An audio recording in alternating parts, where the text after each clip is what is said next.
Hello guys, welcome back to Mature Tips. In this video I'm going to talk about how to fix Forza Horizon 5 low video memory error and how you can fix this up. So let's dive into it. So the first solution is all about, you don't have to get panicked much about this error because this is not actually a big error. So there is no need of much anticipation, or you don't have to get worried. All you have to know is you can ignore this bug, it won't be affecting much. And moving on to the next one is a solution is it is all about scan for virus or do a quick scan on your PC or laptop.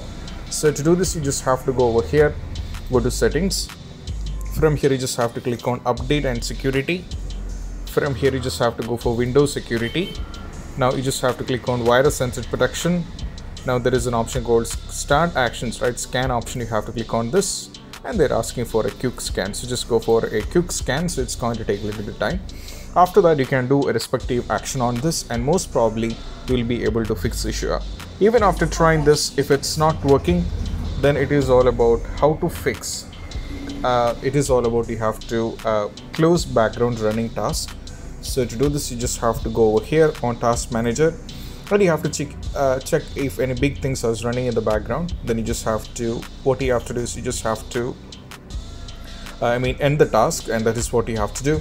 And these are the basic things that you have to try out when you're having this error on your Forza Horizon 5 low video memory error, and how you can fix this up. And I hope this video is helpful, and if you find this video helpful, don't forget to subscribe and click on the bell icon for more notification. See you soon in the next video. Peace out.